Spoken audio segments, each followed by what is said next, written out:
Olá, tudo bem? Seja muito bem-vindo a mais uma transmissão aqui no canal do YouTube e também no Telegram. Hoje vamos falar sobre 10 entendimentos do STJ muito importantes acerca do famoso processo administrativo disciplinar, o PAD, ou como alguns gostam, PAD. Se você não me conhece, meu nome é Marcílio Ferreira, eu sou doutor em Direito, procurador do Estado, advogado, professor de diversos preparatórios e especializações pelo Brasil e também autor de livros e artigos jurídicos. E já quero convidar você a fazer parte do meu canal no Telegram, é gratuito. Basta pegar o seu celular, apontar a câmera para esse QR Code e você acessará um conteúdo diário que eu posto por lá. Tudo bem? Se você quiser também aprofundar o conhecimento em direito administrativo, você pode aproveitar aqui na descrição do vídeo o link que tem de acesso para o meu curso Direito Administrativo Começando do Zero. Vamos, contudo, então, ver agora esses 10 entendimentos do STJ sobre PAD. O primeiro entendimento que eu separei está sumulado, súmula 641 do STJ, que diz assim: a portaria de instauração do processo administrativo disciplinar prescinde, ou seja, dispensa a exposição detalhada dos fatos a serem apurados. Bem, o processo administrativo disciplinar na Lei 8.112 conta com 3 fases. A instauração, com a expedição da portaria que nomeia e designa a comissão processante. Em seguida, o inquérito administrativo, em que as provas serão produzidas e os fatos serão elucidados. Depois, terceira fase, o julgamento. Então, são essas 3 fases: instauração, inquérito administrativo e julgamento. Muitos servidores que sofrem PAD tentam alegar nulidade do procedimento atacando a portaria de instauração. E a alegação que normalmente surge no âmbito do Poder Judiciário é: mas a portaria não trouxe uma exposição detalhada dos fatos para eu poder me defender. Bem, o que foi que o STJ disse? A portaria de instauração tem que trazer, sim, os elementos mínimos, né? O STJ entende, sim, que a portaria tem que designar a comissão, trazer os elementos mínimos para poder, né, direcionar os trabalhos. Mas não precisa haver uma exposição detalhada dos fatos, uma exposição com todos os fatos, até porque esses fatos ainda serão apurados. Então, a portaria ela vem com informações iniciais, preliminares, para orientar o trabalho da comissão, mas não vai detalhar os fatos. Então, a ausência, por exemplo, de exposição detalhada dos fatos não gera nulidade do procedimento. A portaria ela será editada, designando a comissão, indicando a capitulação legal e o enquadramento, mas sem, né, exageros. Esse é o primeiro entendimento. O segundo entendimento do STJ é um pouco mais complexo. Se você nunca estudou PAD, você vai ter um pouco de dificuldade, mas fique tranquilo, vou explicar aqui. A súmula número 635 do STJ aborda a questão da interrupção do prazo prescricional em PAD. O que a súmula 635 diz? Os prazos prescricionais previstos no artigo 142 da Lei 8.112 iniciam-se na data em que a autoridade competente para a abertura do procedimento administrativo toma conhecimento do fato. Interrompem-se com o primeiro ato de instauração válido, sindicância de caráter punitivo ou processo administrativo disciplinar, e voltam a fluir por inteiro após decorridos 140 dias desde a interrupção. Como você pode ver, essa súmula parece um pouco complexa. Para quem não entende o assunto de PAD, acaba se perdendo. Por isso que eu digo, faça o meu curso Direito Administrativo Começando do Zero, né? O link está aí na descrição do vídeo, mas eu vou explicar aqui. Bem, a Lei 8.112 nos traz alguns prazos prescricionais para que o PAD seja instaurado, seja feita a apuração e a penalidade seja aplicada. Por exemplo, o prazo prescricional para aplicação da penalidade de demissão é de 5 anos, né? 5 anos para que o PAD seja instaurado e tudo mais. Bem, essa é uma penalidade, com a prescrição definida no artigo 142. Mas se o PAD for instaurado, e aí, o que acontece? Se o PAD for instaurado dentro desse prazo, o que nós teremos é uma interrupção do prazo. Como você bem sabe, a interrupção zera a contagem. Então, quando a autoridade toma conhecimento do fato e instaura o PAD, o prazo de 5 anos interrompe, para imediatamente. mas ele volta a contar depois de 140 dias de instauração do PAD. Mas, Marcílio, por que esse prazo de 140 dias foi criado? O que ele tem a ver? Bem, 140 dias é o prazo em que o PAD deveria ser concluído. Um processo administrativo disciplinar tem duração de 60 dias, prorrogáveis por mais 60, o que daria 120, e mais 20 dias para a autoridade julgadora decidir o caso. Então, 120 mais 20, 140.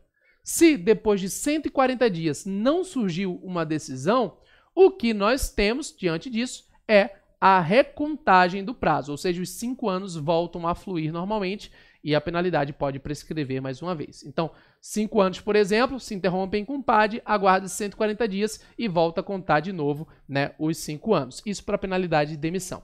Essa, então, é uma regra de prescrição que foi, né, já durante muito tempo consolidada em teses do STJ e agora se encontra na súmula 635 do Superior Tribunal de Justiça. Muito cuidado, porque esse entendimento é reiteradamente cobrado em prova de tribunal, prova de procuradoria, promotoria de justiça, cuidado. Mais uma súmula do STJ, olha aí, é permitida a prova emprestada no processo administrativo disciplinar, desde que devidamente autorizada pelo juízo competente e respeitado o contraditório e ampla defesa. Uma dúvida que havia era se o PAD poderia se valer de uma prova, por exemplo, de um processo criminal, prova emprestada. O processo criminal produziu aquela oitiva, né? Produziu aquela prova, eu posso pegar emprestada aquela prova do processo criminal? O STJ disse que sim, mas existem 2 requisitos. Primeiro, a autorização do juízo competente, do juízo criminal competente descrito, e segundo, observância, claro, do contraditório e ampla defesa. Esse era um entendimento há muito fixado pelo STJ e agora consolidado na súmula 591. Logo, é possível sim a prova emprestada em PAD, com autorização do juízo competente e também com contraditório e ampla defesa. Mais um entendimento muito cobrado, um entendimento muito interessante. Olha aí, súmula 592 do STJ, diz assim: o excesso de prazo para conclusão do processo administrativo disciplinar só causa nulidade se houver demonstração de prejuízo à defesa. Então, olha, o processo administrativo disciplinar, o PAD, tem um prazo para conclusão. Qual é o prazo? 60 dias, que pode ser prorrogado por mais 60, e depois mais 20 dias para a decisão, o que vai dar 140 dias. Esse é o prazo de conclusão do PAD. A pergunta é, se esse prazo for ultrapassado, o PAD é nulo? O que é que o STJ disse? Que não. Só há nulidade se houver demonstração de prejuízo para a defesa. Se não houve prejuízo para a defesa, ultrapassar o prazo de 140 dias não gera nulidade do PAD, tá? Esse é um entendimento há muito tempo fixado pelo STJ, mais uma vez, e agora consolidado na súmula 592. Nos últimos tempos, o STJ correu para consolidar alguns entendimentos que já estavam há muito tempo ali, agora em súmula, né? E isso vem facilitando um pouco a compreensão sobre PAD, tá? Agora, um entendimento importante também, esse entendimento, inclusive, é polêmico.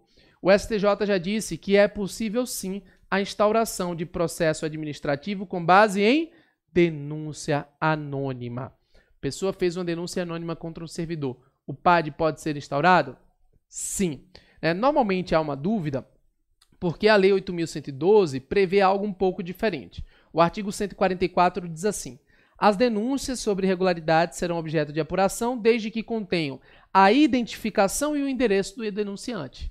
Ora, então só poderia ser objeto de apuração com identificação do denunciante, logo, denúncia anônima não seria possível. Mas o STJ entende que é possível sim a denúncia anônima, já que a autoridade administrativa tem o dever de apurar ilegalidades. O princípio da legalidade vincula a atuação do gestor público. Então, se chega uma denúncia anônima a ele tem o dever de apurar. Evidentemente, se houver elementos suficientes para gerar esse tipo de apuração. Então, hoje, o STJ admite a denúncia anônima como fundamento para instauração de PAD, desde que isso seja apurado em uma sindicância ou investigação preliminar. Tudo bem? Mais um entendimento relevante do STJ, olha aí.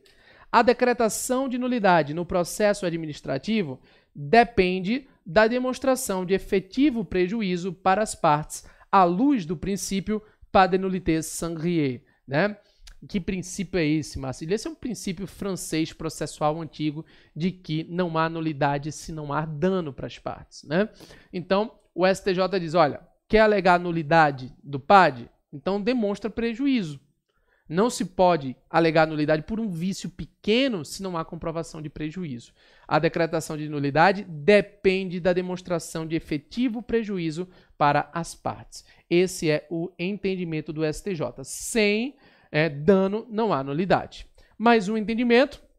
O STJ também já afirmou que a Lei 8.112 pode ser aplicada de modo supletivo aos procedimentos administrativos disciplinares estaduais, nas hipóteses em que existam lacunas nas leis locais que regem os servidores públicos. Não sei se você sabe, mas a Lei 8.112, que trata dos servidores públicos, se aplica no âmbito federal. Ela é voltada aos servidores públicos federais. Cada estado, cada município tem sua própria lei, né? Tem autonomia para definir o regime jurídico aplicado.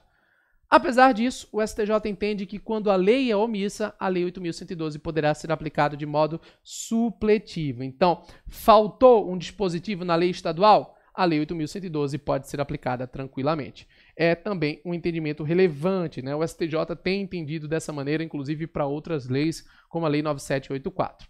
Mais um entendimento importante, muito cobrado em prova. Normalmente há um controle judicial, né, ou pelo menos uma impugnação. Então as bancas gostam de cobrar isso aqui. Olha aí. O controle judicial no PAD restringe-se ao exame de regularidade do procedimento e de legalidade do ato, à luz dos princípios do contraditório, da ampla defesa e do devido processo legal, não sendo possível nenhuma incursão no mérito administrativo. Ora, muitos servidores impugnavam o PAD perante o Poder Judiciário, querendo que o juiz mudasse a penalidade, querendo que o juiz se substituísse na autoridade. E isso não é possível. O Poder Judiciário, ele faz controle de legalidade e não controle de mérito.